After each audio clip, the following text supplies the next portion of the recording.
எதிர்காலத்திற்கு ஏற்ற கல்லூரி doctor Sivanthi Aditanar college of engineering. Counselling code 4954.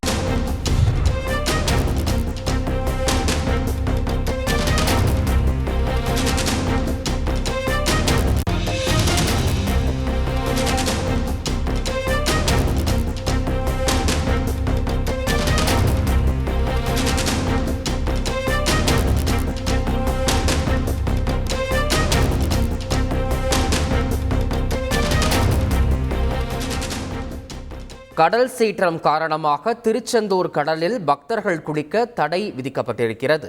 மேலும் இது தொடர்பான கூடுதல் விவரங்களை எமது செய்தியாளர் பவானி வழங்கிட கேட்கலாம். பவானி, வணக்கம்.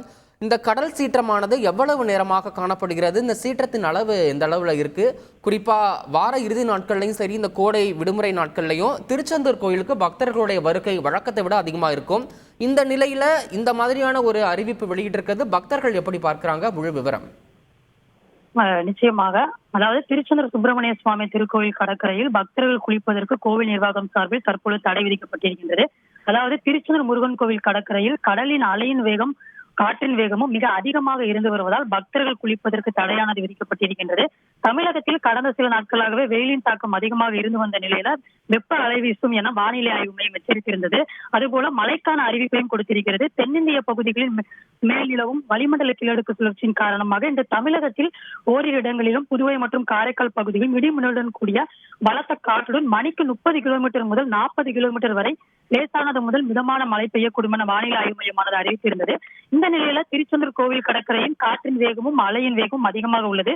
இதனால் கோவில் கடற்கரையில் பக்தர்கள் யாரும் குளிக்க வேண்டாம் என கோவில் நிர்வாகம் சார்பில் தற்பொழுது தடை விதிக்கப்பட்டிருக்கிறது. விடுமுறை தினமான இன்று திருச்செந்தூர் சுப்பிரமணிய சுவாமி திருக்கோவிலுக்கு தமிழகத்தின் பல்வேறு மாவட்டங்களான சென்னை, கரூர், மதுரை, கன்னியாகுமரி, தூத்துக்குடி, திருநெல்வேலி உள்ளிட்ட பகுதிகளில் இருந்து அதிகமான பக்தர்கள் வருகை தந்து முருகனை வழிபட்டு காலை முதல் கடலில் புனித நீராடிய பின் நீண்ட வரிசையில் காத்திருந்து வழிபட்டு வருகின்றனர். தற்பொழுது கடலின் அலையின் வேகம் அதிகமாக இருப்பதால் கடற்கரைக்கு வரும் பக்தர்களுக்கு எந்தவித ஆபத்தும் ஏற்படாமல் இருப்பதற்காக தமிழக வருவாய் மற்றும் பேரிடர் மேலாண்மை மீட்புத் துறையினர் தேவையான முன்னெச்சரிக்கை நடவடிக்கைகளை மேற்கொண்டு வருகின்றனர். அதன்படி கடலில் நீராடி வரும் பக்தர்களை அங்கிருந்து அப்புறப்படுத்தி பாதுகாப்பான பகுதிகளுக்கு செல்லும்படி திருச்செந்தூர் துணை காவல் கண்காணிப்பாளர் வசந்தராஜ் தலைமையிலான காவல்துறையினர், கோவில் அதிகாரிகள் மற்றும் கடலோர பாதுகாப்பு குழுவினர் மற்றும் தீயணைப்பு படையினர் ஆகியோர் தகுந்த எச்சரிக்கைகளை பக்தர்கள் மத்தியில் கொடுத்து வருவதோடு மட்டுமல்லாமல் கோவிலுக்கு வரும் பக்தர்கள் யாரும் தற்போது கடலுக்கு செல்லாதவாறு தடுப்பு நடவடிக்கைகளிலும் ஈடுபட்டு வருகின்றனர். இதனால் தற்போது திருச்செந்தூர் சுப்பிரமணிய சுவாமி திருக்கோயில் கடற்கரை பகுதி முழுவதுமே வெறிச்சோடி காணப்பட்டு வருகின்றது.